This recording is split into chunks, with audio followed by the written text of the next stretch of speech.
The game industry is constantly changing and dealt with some pretty big shifts over the last couple years. If I had to start all over in 2026, I'd do things a little bit differently than when I first started out. So I'm going to show you the exact steps that I'd take right now to break in and avoid wasting a ton of time and get ahead in today's world of game audio. The first thing I would do, and it's the thing you'll hear me recommend over and over forever and ever, is talk to people, network, and make friends constantly. You can't get hired if no one knows you exist. Let me explain. Back in 2018, I was in a spot where I really needed some work, and I just finished up some projects, and suddenly I was at zero income. I had a few friends that were working on some new games, and I thought, well, they're my friends, so they'll reach out to me, and they need some sound, so of course they're going to email me any day now, and they'll get me hired. But I just kind of sat around waiting.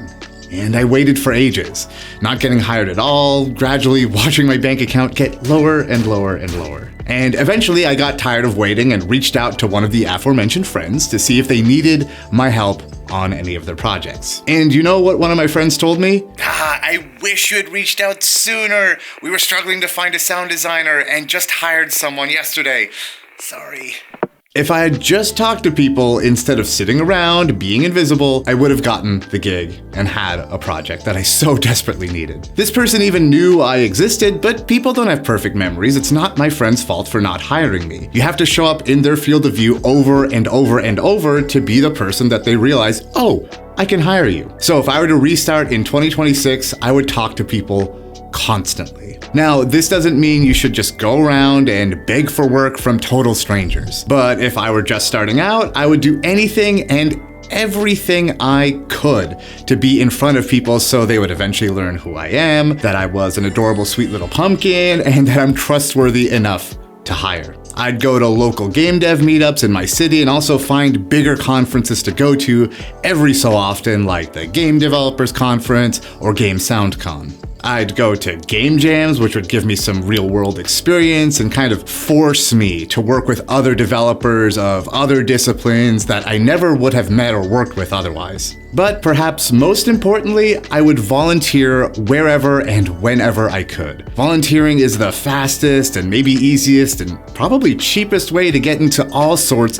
of high-end networking spaces. And your networking and friend making is kind of all done for you when you volunteer. This is because you have all the other volunteers who are working and want to work in the game industry right there in front of you, and you have no choice but to talk to them. You can volunteer for local groups by reaching out to the organizers and seeing how you can help, or even volunteer at huge international conferences. Those big conferences usually have an application form for volunteers, which, if you get selected, will include a free pass into the conference itself, usually saving you hundreds if not thousands of dollars. So when in doubt, volunteer. And yes, I would start talking to people before I had any sort of demo reel, website, or even any experience at all. And if you're a student, start now, way before you graduate, even if it's your first day of school. It'll be much harder to get your career going if you wait until you graduate before you let the world know that you exist. The second thing I would focus on is learning the technical side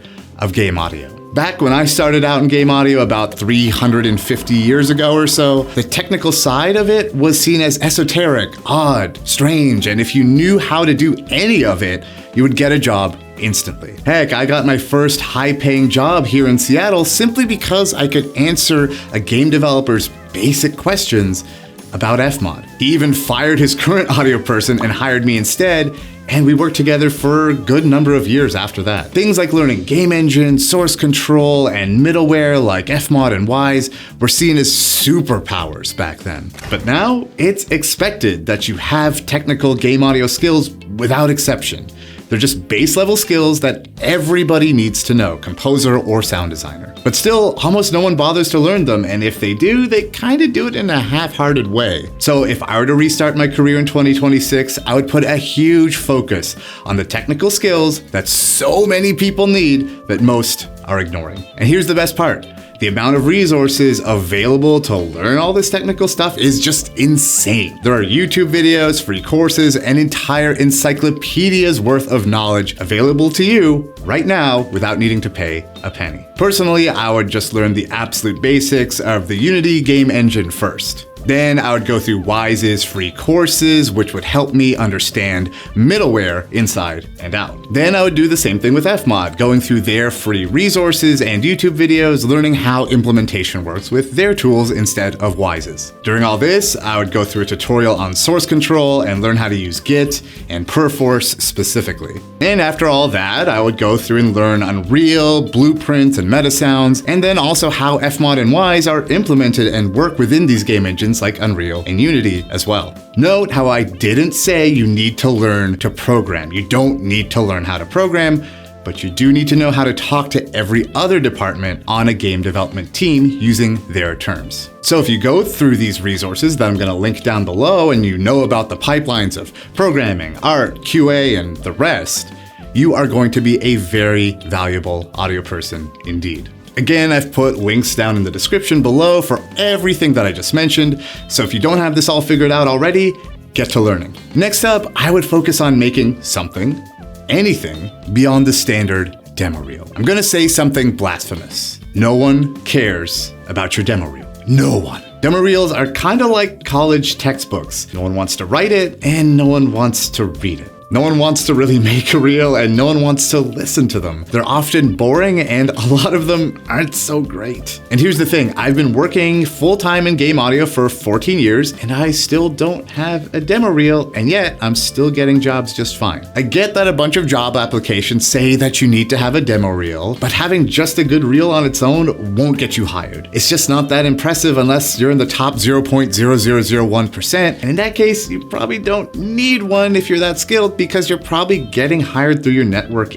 anyway. That is, if you listen to point number 1. What does impress people beyond a reel, though, is if you make something audio related on your own without being told to. You can make anything, whether it be a series of videos, a plugin, a middleware demo in Unity that you just thought was interesting, wrote some articles, made a sound effects pack, made some tutorials, maybe you make a Reaper script, or literally anything else you can think of. Do something. Make anything, and you'll stand out immediately. Doing that of your own volition is so impressive to the people that hire us, and it shows expertise and actual interest in the world of game audio instead of just doing the bare minimum. The vast majority of people will make a reel and then sit back and wait for the jobs to roll in, but if you do the opposite, you'll be fine. The fourth thing I would do is learn Reaper as my DAW of choice. When I first started out, I learned every DAW. Yes, even Pro Tools.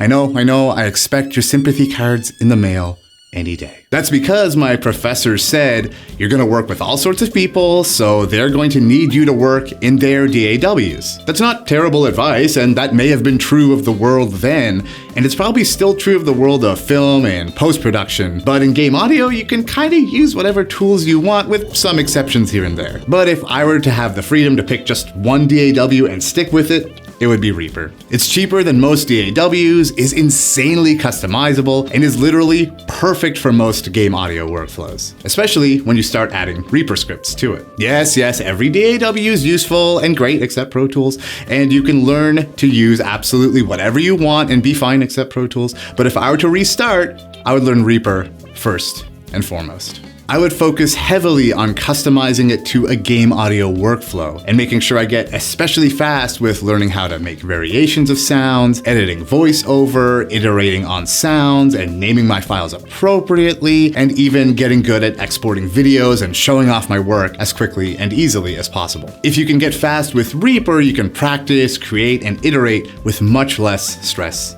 and friction. And if you're looking for a place to start, I have an entire Reaper for Game Audio playlist you can watch on this channel. Look for a link in the description below or in the card up above. And lastly, on top of all of this, I would focus on learning the principles of sound design, not just random techniques that I'm gluing together. I get asked all the time, how do I make a sound like in Mario, or how do I make a laser gun? On the surface, these are totally fine questions to ask, but the answers are never gonna get us to the point where we know how to figure out how to make sounds on our own. When we're on projects, we don't always have the luxury of being able to ask how these sounds are made. You'll need to use your own ears and your own skills to kind of figure things out as you go, going from early principles. It's kind of like learning music theory. If you know how music works in general, then you can learn how to write most any genre with some study and effort. You have that base level of skill that frees you up to learn more and more advanced stuff as you go. So I would focus on learning everything I can about layering, processing, and blending my sound effects. If you know how to layer your sound effects well, that is, stack sounds on top of one another to create something new and exciting out of pre-existing material, then you're already ahead of pretty much most sound designers. If you know how to process your sounds, adding effects to make them more unique or suit the world that you're creating, you'll be able to work in most any style. And if you can blend it all together so that things sound smooth and unique, like they belong in whatever world you're creating, then you'll be able to create pretty much anything that you want with just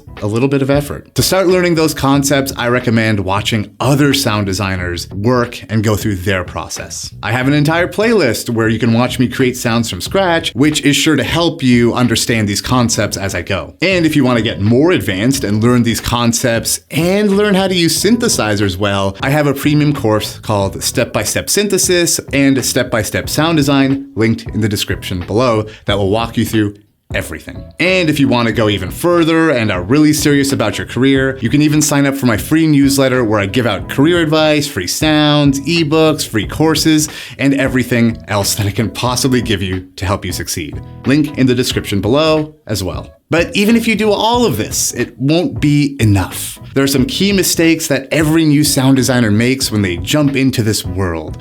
And if you want to avoid them, watch this video next. Thanks so much for watching. Go pet a dog.